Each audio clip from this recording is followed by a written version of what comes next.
এই তো আমাদের পুচকি এসে গেছে ঝুমকি মাসিমণির কোলে। ও বাবা, পিঠ পিটিয়ে দেখছে আবার।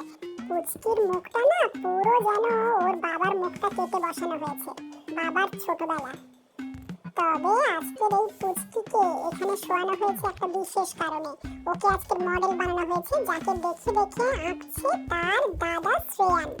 ও বাবা, দুটো ডিম দিয়েছে, তার মধ্যে পেন্সিল দিয়ে খুঁচে চোখের মনি করলো, তারপর চারটে কাঠি দিয়ে হাত পা। ওরে বাস, বনিকে আবার দেখিয়ে দিচ্ছে যে দেখ তোকে আমি কিভাবে এঁকেছি। এইবার বনির আশেপাশে যারা রয়েছে, অর্থাৎ মাসিমণি, দিদুন থেকে শুরু করে মা, মামা, প্রত্যেককেই তো আঁকবে শ্রেয়ান।